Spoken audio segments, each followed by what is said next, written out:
저희 그래서 이번에는 저희 MZ세대들 평소에 궁금한 것들이 너무 많거든요. 특히 네. 부동산은 너무 어려워요. 하면 할수록. 그래서 저희가 궁금했던 점들을 좀 준비를 해서 질문을 하도록 할게요. 네. 집집할 땐 집슐랭. 실천님 부탁드려요. 네, MZ세대 부동산 구매. 현재는 어떤 상태인가입니다. MZ세대 부동산 구매 지금 불장 얘기 되게 많이 나오잖아요. 네. 그 전에 우리 부동산 불황기라고 네. 할까요? 그때가 있었잖아요. 네. 그 다음에 호황기도 있었고. 네. 근데 그때 보면 불황기 했다가 호황으로 넘어오고 호황이 했다가 불황으로 넘어오고 약간의 시기마다 차이점들이 분명히 있을 것 같아요. 공통점하고. 일단 저희가 지금 비교를 많이 하는 시기들은 06, 07 이제 참여정부 시절 때 이제 네. 이야기인데 사실 저도 그때 국방위 임무를 다하고 있던 시기이기 때문에 아유, 군번이요. 아유. 네. 그렇기 때문에 네. 여기 계신 분들이야 많다고 생각하실 수도 있겠지만 아마 부동산 시장에 참여하시는 네. 분들 입장에서는 야, 그 시장도 겪어보지 않는데 뭐 전문가야라고 그렇죠. 하시는 분들이 많으세요. 맞아요. 부동산 당연히 경험이 좀 중요하기 때문에 뭐 그런 부분에 대해서 뭐 저도 사실 인지를 하고 있고 저는 이제 그래서 대부분 숫자로 좀 많이 판단을 합니다. 그런 좀 차이점들을 숫자로 많이 보게 되는 것 같고요. 네네. 06년도 시장이 급등하기 전에 이제 급등했던 뭐 사실 많이 올랐어요. 그때 수도권이 거의 20% 가까이 올랐었기 때문에 네. 그쵸. 네. 그러니까 전국으로 한 10몇 프로, 11% 뭐 그렇게 올랐고 20%는 올랐었는데 그때랑 지금이랑 공통점이 뭐냐라고 보면은 그때도 그렇고 지금도 그렇고 유동성이 좀 중요한 요소이긴 합니다. 저희가 M1 대비 M2 비율이라고 해서 갑자기 또 어려운 게 나왔는데 들어는 봤어요. 들어는 보셨을 거예요. 네. 이게 뭐냐면은 시장에 현금이 얼마나 많은가를 이야기하는 거예요. M1이 뭐예요? M1은 이제 현금성 통화를 현금성 이야기하는 통화. 거고, 네. M2는? 대부분 유동성을 M2라고 하죠. M2. 네. 이런 반응일 줄은 몰랐습니다. 네. 그럼요. 저희 알아요. 네. 집집할 땐 집슐랭. 사실 M1 대비 M2는 다른 건 아니고 그냥 시중에 돈이 있는데 네. 여기서 현금이 얼마나 많냐. 그러니까 현금이 많다는 거는 바로 그냥 주택을 구입할 수 있는 대기 자금들이 많다는 이야기잖아요. 네, 그만큼 시장에 돈이 얼마나 풀려 있냐라는 판단한 지표인데 지금 M1 대비 M2 비율이 되게 높은데 이 전고점이 2006년 그 당시였어요.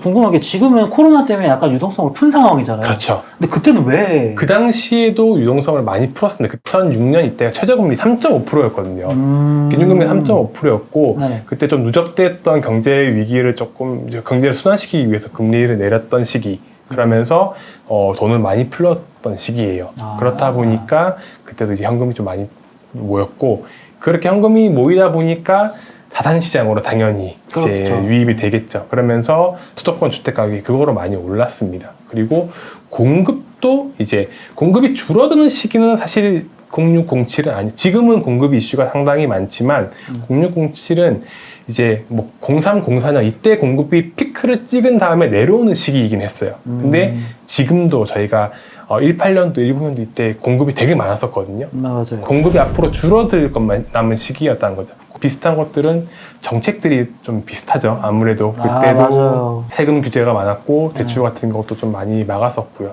네, 그런 식으로 비슷한 규제들이 좀 적용이 됐었던 것 같습니다. 일단 뭐 그래도 차이점이 있겠죠. 일단 차이점은 제가 아까 말씀드렸다시피 06, 07 때는 수도권만 올랐어요. 지방은 더 늦게 올랐거든요.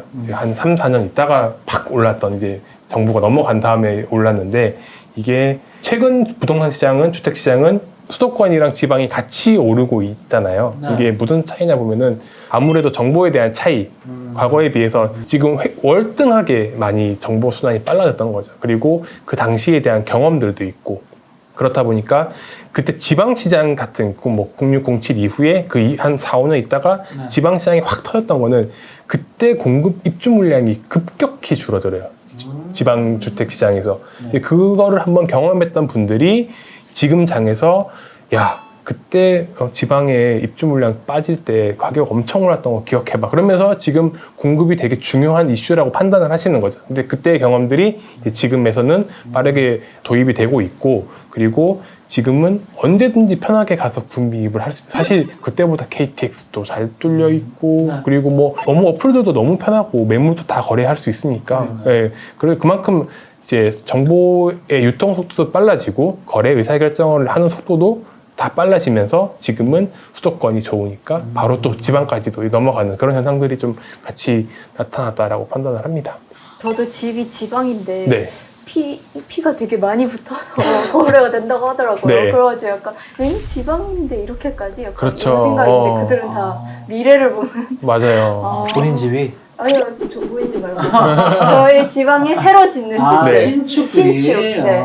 그래서 약간 좀 의아하긴 했어요. 그러면 이런 최근의 부동산 시장 흐름에 따라서 저희 MZ세대는 네. 어떻게 대처하는 게 좋을까요? 일단 지금 시장의 특징을 조금 잡아보자면은 첫 번째는 뭐 금리 지금 오르고 있다고 하지만 그래도 지금 최저금리였었잖아요. 지금까지 뭐 역대 최저금리를 해서 아주 저금리였었고 지금도 사실 저금리 상황이기는 해요. 과거에 비하면은. 그리고 두 번째는 주택 가격이 단기간에 확 오르다 보니까 MZ세대가 너무 걱정이 많아졌어요.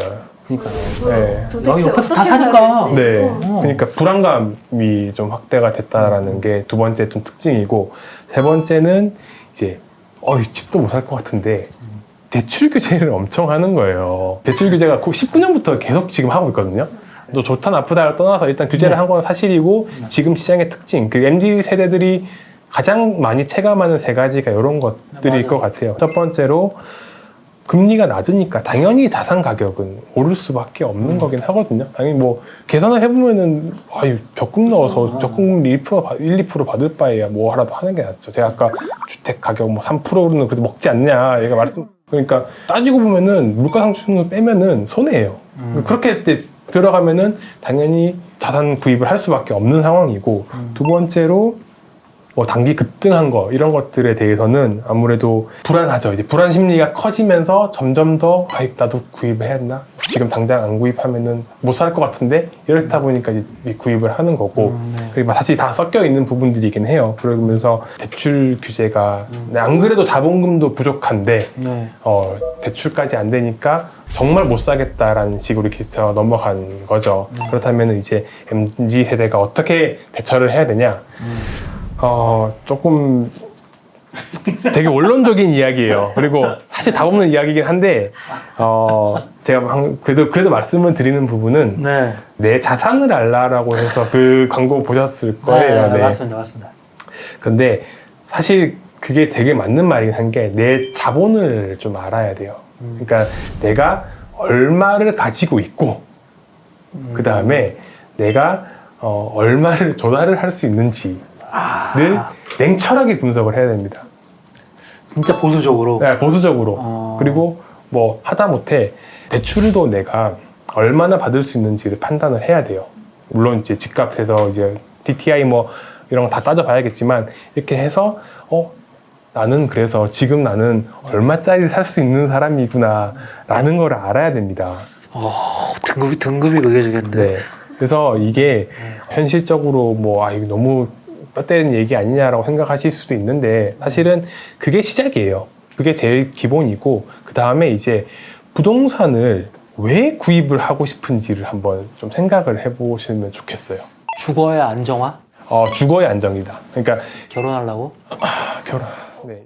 저희 이제 MZ 세대 뭐 이런 상담을 하다 보면은 많은 분들이 정확한 부동산에 대한 투자 목적이 없는 분들이 많으세요. 단편적으로 언젠가는 난 내 집 마련하려고 부동산을 삽니다. 그러니까 부동산 투자가 내 집 마련을 하기 위한 수단이에요. 그러면은 이제 이 목표를 달성하기 위해서는 이 자금들을 안전하게 운영을 해야 되거든요. 근데 이 목적을 달성하기 위해서 저는 지방에 갭 투자를 할 거예요 라고 하시는 분들이 계세요. 그런 거 많죠. 네. 그러니까 근데 지방 갭 투자 같은 경우는 사실 되게 리스크가 큰 투자 방식이거든요. 왜냐면은 실질적으로 내가 그 집에 실거주가 불가능한 경우가 많잖아요. 내 지방 사람이 아니고 내가 수도권에 있다면은. 근데 내가 갭 투자를 했는데 내가 당장 이제 서울에 집 사야 되려고 집이 올랐어요. 근데 집이 안 팔려. 그런 경우 많죠. 네, 되게 많아요. 의외로 유동성이 잘 안 도는 경우들이 많아요. 그리고 갑자기 또 여기 시장이 완전 죽어서 전세가 안 나가요. 갭 투자를 했는데 서울이고 수도권에 내가 들어갈 수 있으면 안 되면 내가 들어가면 되는데 지방은 그게 안 돼요. 근데 손해가 났는데 팔아야 된다. 안 팔려요. 하락장에 누가 팔겠어요? 그러면 손절 안 하면 절대 못 팔거든요. 그런 식으로 되게 위험성이 큰 투자 방식입니다. 근데 여기서 내가 내 집 마련하려고 하는 자금들은 손해가 나면 안 될 거 아니에요. 불리려고 하는 건데. 그러니까 불리려고 한 거고 안정적으로 모아서 다음 스텝을 하려고 했던 건데 여기서 손실이 나면 안 되기 때문에 이 자본은 안정적으로 가야 됩니다. 그러면 저축을 해야 되나요? 네, 일단은 한 40년 하면 됐다. 그러면 근데 사실 들으면 네. 결국 연끌을 해서라도 수도권에 사는 게 어쨌든 네. 이득인 것 같은 느낌이 드는데 연끌을 해서라도 우선 마련을 하는 게 맞는 건가?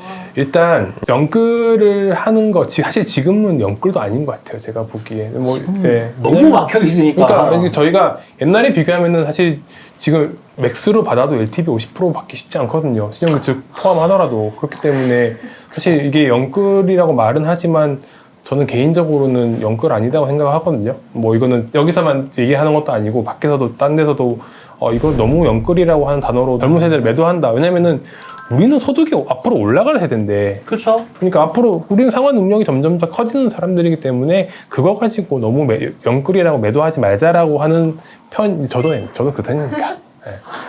우리 자신감을 갖고 혼자가 아니고 우리니까요. 우리는 얼마든지 더 성장할 가능성이 있는 사람들이잖아요. 그러니까요. 앞으로 내가 월에 2천만 원, 3천만 원 벌지 누가 알아요. 월? 집집할 땐 집슐랭.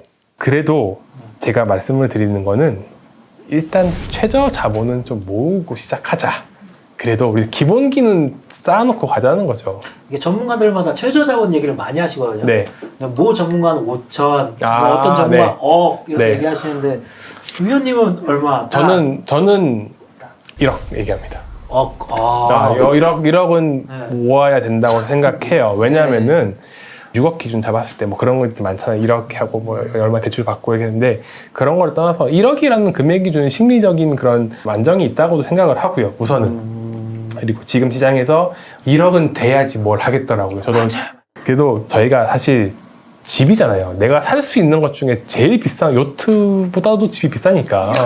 집이라는 거는 사실 우리가 뭐 명품 시계 사고 명품 뭐 가방 사고 이런 데는 돈 모으면서 맞아요. 그러면서 내 집 제일 비싼 거 사려고 하는데 1억 모읍시다 그러면은 그거는 또 1억 언제 뭐 이렇게 이야기한다고요. 그래서 일단 1억 모으고 그 다음에 이제 주택을 좀 구입하는 걸로 이제 내 집 마련이 이제 필요하신 분들은 모은 걸로 통해서 이제 구입 마련을 하시고요. 네. 그리고 뭐 아까 말씀드린 것처럼 청약이 좋지만 청약이 안 되면 빨리 사야죠. 네, 그렇게 해서 하시고 그러면서 아무거나 사도 되냐고 말씀을 하세요. 근데 그렇다고 아무거나 사면 안 되죠. 근데 일단은 가장 기본은 내가 살 수 있는 정도는 돼야 된다.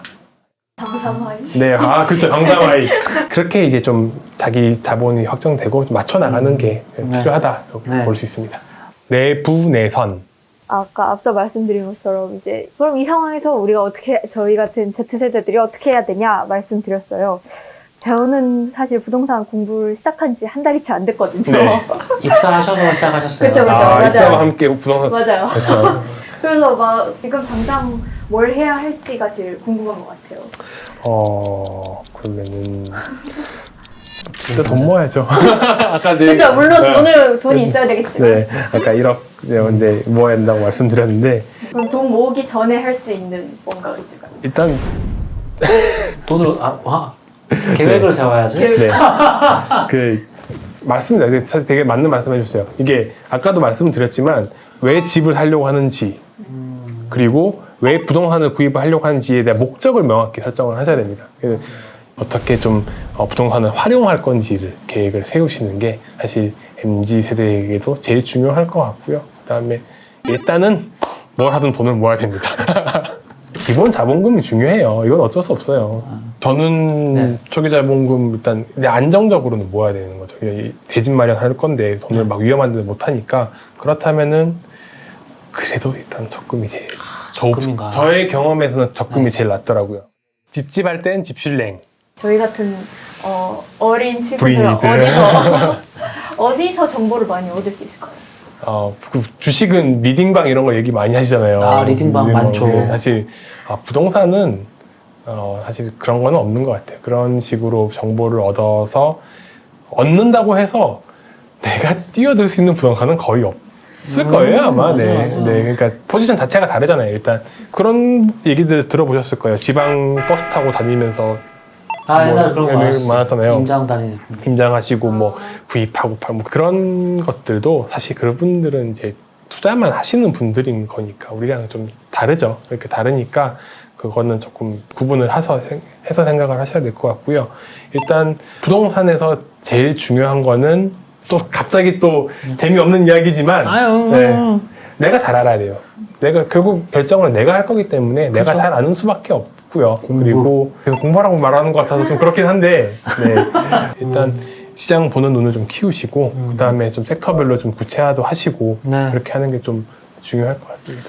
그리고 정보는요. 아까 공중개사 분들이랑 친해져야 된다고 했잖아요. 결국 지역에서 네. 중개하시는 분들이 제일 잘 알아요. 어차피 지역 정보는 그분들을 이길 수가 없어요. 네. 그러니까 내가 관심 있는 지역 꾸준히 관리하는 게 투자라니까요. 이게 내 투자 자금은 이제 땡카스 한 박스가 되는 거예요. 네. 그걸 투자한다 생각하시고 네. 한번 가서 한번 열어보시는 것도 큰 도움이 될 수 있습니다. 모두 성투하시고 저희는 다음 시간에 더 찾아오도록 하겠습니다. 여러분 안녕히 계세요. 감사합니다.